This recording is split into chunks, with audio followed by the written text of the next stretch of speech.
김재규는 1979년 11월 육군본부 검찰부에서 한 진술에서 이렇게 말했다. 문. 김계원 실장과 차지철 경호실장과의 평소 관계를 아는 대로 진술하시오. 답. 김계원 실장이 부임하고 2, 3주일 후에 실장실에 찾아갔더니 차 실장에 대한 불만을 터뜨리면서 저 친구하고 단판을 내든지 무슨 수를 서야겠다고 벼르는 말을 들은 바 있고, 그 후에도 자세한 날짜는 기억할 수 없으나 차 실장과의 의견 충돌 및 사소한 시비로 큰 불만을 토로하는 것을 수차에 걸쳐 들은 바 있습니다. 두 사람 간의 관계는 성격상으로 보아서도 근본적으로 좋은 관계는 아니라는 것은 단정할 수 있습니다. 김계원 실장의 눈에 비친 차지철과 김재규의 관계는 어떠했던가?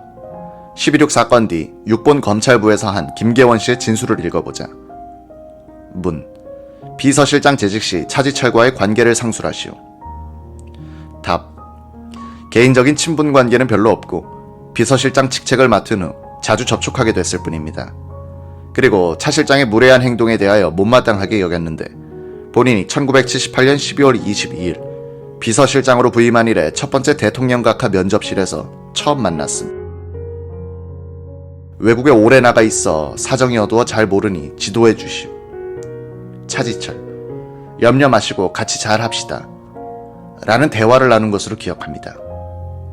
얼마 안 있어 차지철의 사무실로 부임 인사차 정식으로 방문했는데 차지철은 그 답례로 인사를 오는 것이 예의인데도 한 번도 본인의 사무실을 방문한 일이 없어 괘씸하게 생각했습니다. 또한 보고하러 가다가 본인에게 할 이야기가 있으면 2층에 본인 사무실로 올라와 이야기하는 것이 예의인데도 차지철은 꼭 경호원을 시켜서 1층 대기실로 본인을 불러 내려오게 해서 본인은 차지철이 좀 오만하고 개성이 너무 강한 사람이라고 느꼈습니다. 또한 국무총리, 각 부장관 및 당직자라도 각하에게 보고를 드리러 올 때는 반드시 본인에게 들르는데 차지철은 권위의식이 강하여 재임 중 본인 사무실에는 한 번도 들른 사실조차 없습니다. 그리고 정부종합청사를 각하가 순시하거나 회의 참석할 때 내빈용 엘리베이터를 타게 될 경우 각하, 총리, 관계장관, 차 실장이 타면 차지철이가 본인에게 대기 중인 다른 엘리베이터를 타고 오라는 경우가 간혹 있었습니다. 김계원 씨의 진술은 계속된다. 김 씨는 무골호인이라는 평을 들을 정도로 유순한 사람이었다. 그런 사람이 차지철에 대해서 어떤 평을 하고 있는가? 차지철의 타인에 대한 무례한 행동에 관하여는 1979년 6월 초순경 16시 30분 경기도 수원시 부근 소재 뉴관악 골프장에서 각하를 모시고 백두진 국회의장, 차지철 실장, 본인, 후쿠다 전 일본 총리 등이 환영 골프 대회를 가졌는 바, 당시 백두진 국회의장이 먼저 샤워장에 들어가 늦게 나오자 차지철이가 샤워장 문을 발로 차면서 영감 뭐래 빨리 나오시오. 그저 늙으면 죽어야 된다고 독촉을 하므로 백 의장이 서둘러 나오면서 미안하외다 하는 광경을 보고 차지철 실장이 아버지 뻘되는 백 의장에게 오만불순하게 방자한 행동을 하는 것을 보고 분격한 사실이 있습니다. 그는 경호를 한다는 구실하에 좌석이나 차량 운행 순서 등을 무시하므로 경호실 직원이 비서실 직원과 서로 알력이 생겨 불평하는 일을 들은 사실이 있습니다. 본인은 그때마다 부하를 타일렀지만 괘씸한 것은 어쩔 수 없었습니다.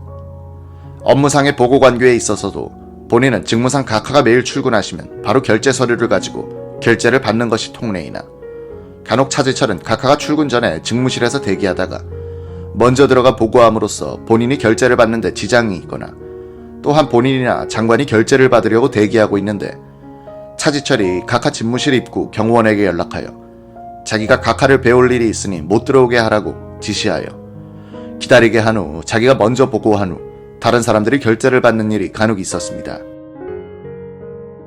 차지철의 월권 행위 및 강경 발언에 관하여 아는 바를 말씀드리면 차지철은 자기 업무도 아닌 정치 공작 문제까지도 관여하고 첩보를 수집하여 각하에게 보고하는 등 월권 행위를 자주 하고 군내 중요 지휘관 및 장성급을 수시로 불러다가 술도 사주고 돈도 뿌리는 일이 있고 또한 한간에는 군인이 경호실을 다녀와야 진급 및 보직 면에서도 혜택을 본다고 하므로 이는 군의 통수계통을 문란시키는 일이라고 한탄했으며 특히 당시 육군참모총장 이세호 대장을 매주 1, 2회 정도씩 사무실에 불러 환심을 사는 것 같았습니다.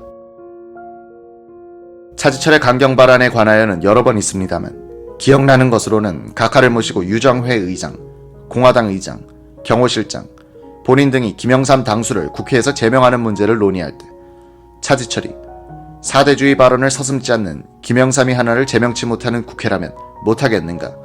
안 되면 내가 탱크로 밀어버리겠습니다. 하는 등 상식 이하의 강경 발언을 자주 했습니다. 하나의 수수께끼는 박 대통령이 왜 이런 차지철을 방치했는가이다. 자신의 비밀스러운 행동까지 다 알고 있는 총을 찬 경호실장을 어려워한 것이 아닌가 하는 생각도 든다. 이 무렵 김종필 의원이 신격호 회장의 부탁을 받고 신축 중인 롯데호텔의 고도 제한을 풀어달라고 박 대통령에게 건의한 적이 있었다.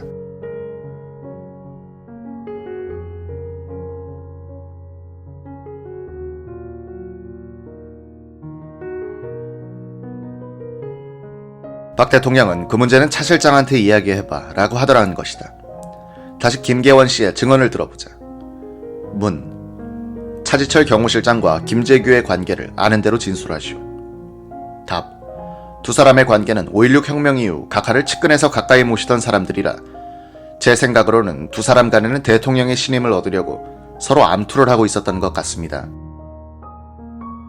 두 사람이 극도로 관계가 악화된 것은 지난 5월 신민당 전당대회 때 총재 선거 시 중앙정보부는 이철승을 총재로 당선시키고자 공작을 하고 있었는데 여기에 차지철이 별도로 신민당 신도환 의원을 통해 이철승 당선 공작을 벌이게 됐으므로 중앙정보부는 각하의 지시로 중도에서 공작을 중단하게 되었는 바 결국 신도환의 이철승 지지가 지연되므로 총재 선거에서 탈락되어 차지철이 비난을 받아야 할 터인데 모든 비난이 중앙정보부에 집중됐으므로 차지철과 김재규는 서로 악화가 됐습니다.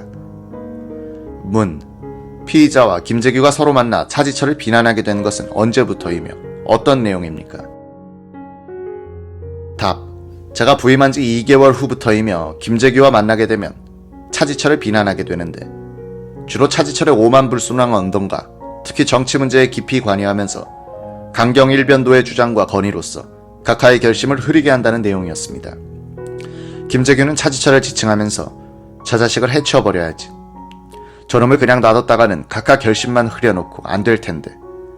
각하께서 나보고 뭐라고 명령하는 것은 좋지만 지가 뭔데 각하보다 한술 더 떠서 이러쿵저러쿵 나에게 이야기하는지 자식 등 수없이 차지철에게 증오를 터뜨리거나 욕을 하는 경우가 많았습니다.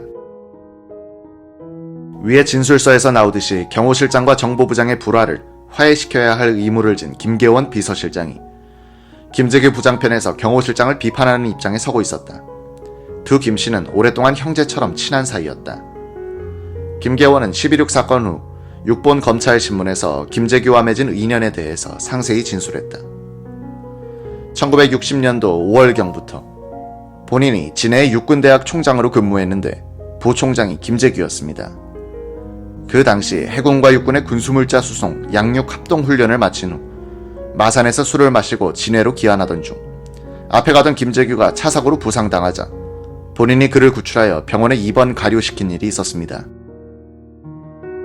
그 이후 김재규는 본인을 의인으로 생각했습니다. 1965년도 본인이 1군 사령관으로 재직 시 김재규가 제6사단장으로 근무하게 되었는 바 당시 대통령 각하께서 갑자기 6사단을 밤중에 방문한다고 하기에 본인도 참석했고 대통령과 김재규의 친밀한 관계를 알고 나도 더욱 친하게 지냈습니다. 본인이 1967년도 육군 참모총장 재직 시 김재규가 육관구 사령관으로 재직하고 있었는 바 군수지원 문제 등으로 자주 접촉했고 청와대에서 지휘관 회식 시 등에 꼭 김재규를 대동했습니다.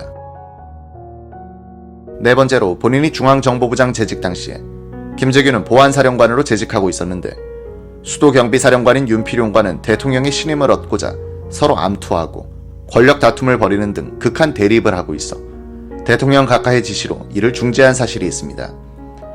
다섯째로 1978년도 본인이 주중대사로 있을 당시 귀국하면 친하게 지내던 사람들도 영접을 나오지 않았는데 김재규 부처가 본인을 부부 동반으로 초대해서 따뜻하게 대해주는 등 배려를 해주어 아주 고맙게 생각했습니다. 특히 본인의 국회의원 출마 과정에 있어서 각하께 건의하여 본국으로 소환하여 주는 등 많은 신세를 입어 더욱 친해졌습니다. 차지철의 불만을 가진 또 한 사람은 정승화 육군 참모총장이었다.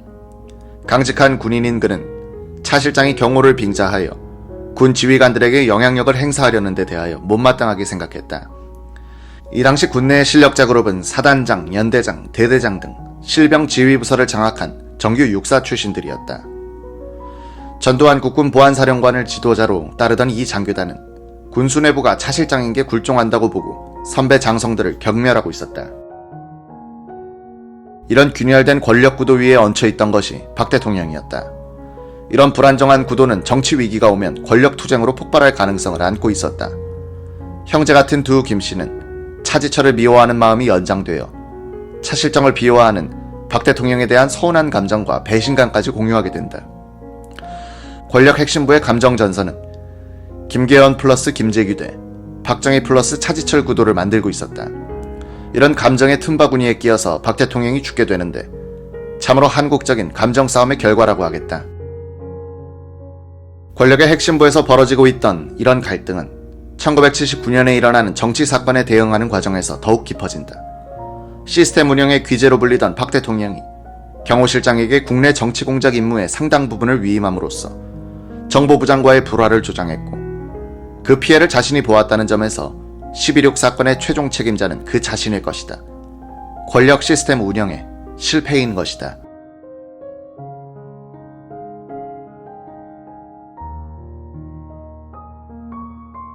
석유값이 오르자 물가가 일제히 오르기 시작했다. 1979년 3월 7일 정부는 국내 석유 제품 값을 평균 9.5% 올린 데 이어 7월 10일엔 석유 제품 값을 59%, 전력 요금을 평균 35% 올렸다.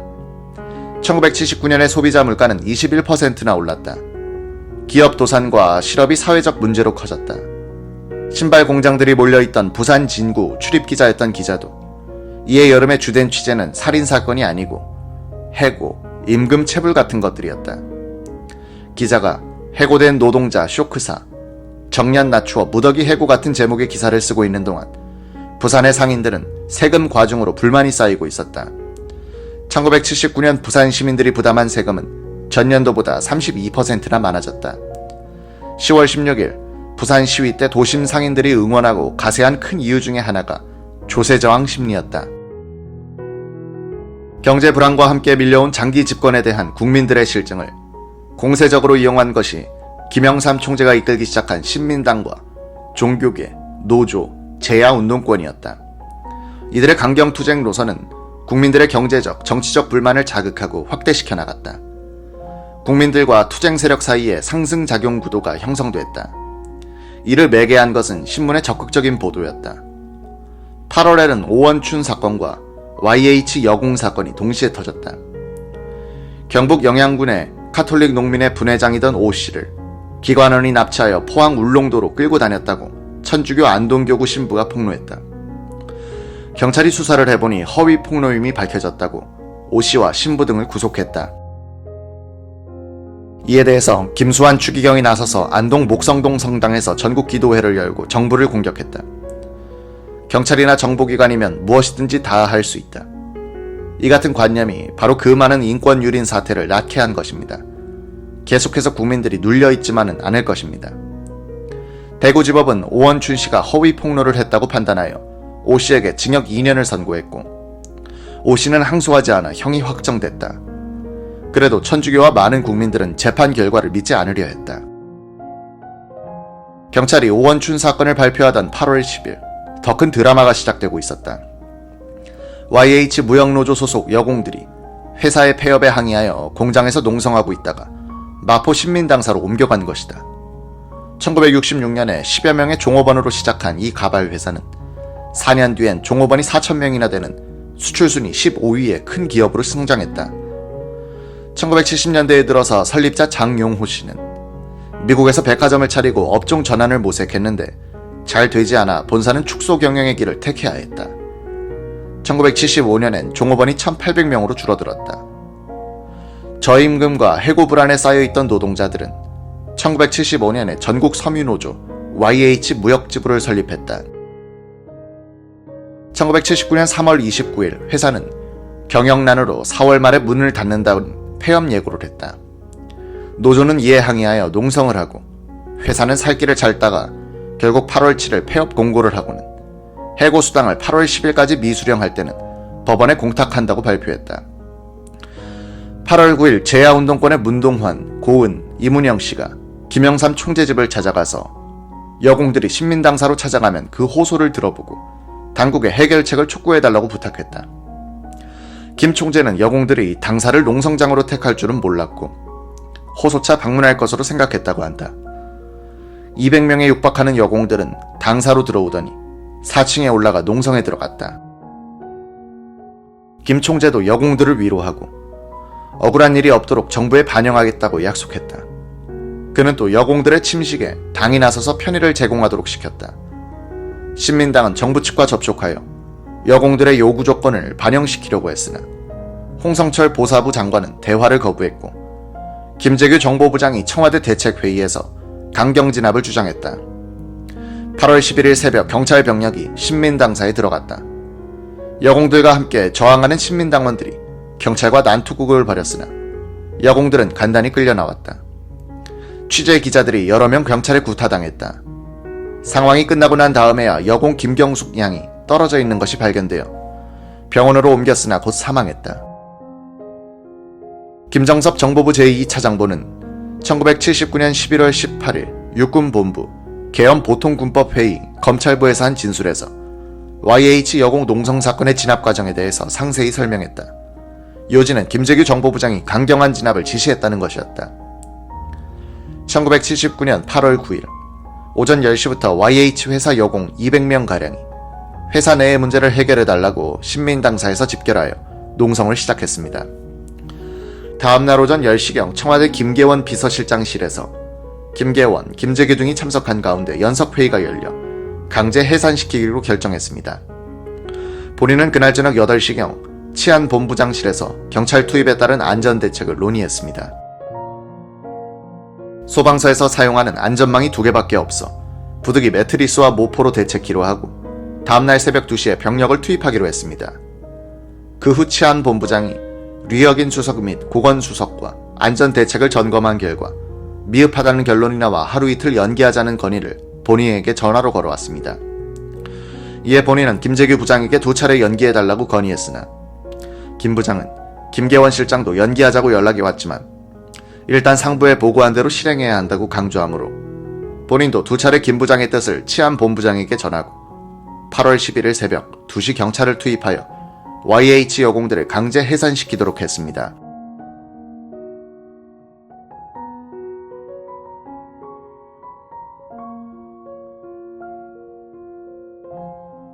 농성 여공들을 해산시키는 데는 성공했으나 그 후유증이 심각했다. 야당, 제야단체, 종교단체가 일체히 반발하자 경직된 공화당과 유정회도 YH 사건 배후에는 도시산업선교회가 있다면서 조사를 촉구했다. 이런 공방전에 대해서 언론은 정보 측 견해를 많이 전달했으나 행간을 읽는 데 익숙해진 국민들은 야당과 제야 세력 편이 되어갔다. 이때부터 박정희 대통령은 김영삼 총재를 거세 대상으로 보기 시작했다. 이런 시각 변화를 눈치챈 차지철 경호실장이 강경 드라이브를 주도하면서 공화당과 정보부는 주도권을 상실했다. 1979년 8월 중순 박 대통령은 청와대에서 안보장관들이 참석한 대책회의를 주재했다. YH 사건의 후유증과 도시산업선교회와 가톨릭 농민의 대책이 논의됐다. 이 자리에서 김재규는 현 사태를 해결하기 위해서는 긴급조치 구호로서는 부족합니다. 구호가 오래되어 효과가 무뎌졌으므로 더 강한 시포가 필요합니다. 라고 박 대통령에게 건의했다. 박 대통령은 신직수 특보와 김기춘 검사에게 한번 검토해보라고 지시했다. 김재규는 현홍주 정보부 기정국장에게도 가톨릭 농민의 도시산업선교회 등 종교단체의 개입을 효과적으로 규제할 수 있는 긴급조치를 구상해보라는 지시를 했다. 그는 긴급조치 구호의 핵심인 긴급조치 비난 금지 조항은 빼고 종교단체의 활동과 노사 문제를 규제할 수 있도록 하라고 지침을 줬다. 검사 출신인 현 국장은 종교의 정치관여 금지, 외부 세력의 노사관계 개입 금지를 골자로 하는 긴급조치안을 만들어 김재규 부장에게 건의했다. 8월 26일 오후 5시부터 6시 사이 을지 연습 중 벙커에서 박 대통령이 국무총리, 비서실장, 경호실장 및 안보 관련 장관들과 시국 수습에 관한 논의를 하는 자리였다. 김재규가 또 긴급조치 10호 이야기를 꺼냈다. 각하 긴급조치 구호는 칼날이 많이 무뎌졌습니다. 칼날이 10호란 10호를 주십시오. 그래야 전국을 수습할 수 있습니다. 이 자리에서 김재규, 현옹주, 신직수 특보가 새로 마련한 긴급 조치안을 설명했다. 박 대통령은 이런 논평을 했다. 그렇게 해서 학생, 종교, 근로자들을 다 적으로 돌리면 어떻게 이 난국을 타결해 나가겠소? 당분간 구호를 가지고 밀고 나가고 정치와 종교를 분리하는 방법을 연구해 보시오. 연구된 긴급 조치안은 보존해 두었다가 필요시 발동하면 될 것이요. 김재규는 다음날 참모회의에서 하루 전에 있었던 긴급 조치 이야기를 전하고 의견을 구했다. 정치 업무를 맡은 김정섭 제2차장부를 비롯한 간부들 전원이 10호 신설에 반대하고 9호를 강력히 시행하는 수밖에 없다는 의견이었다.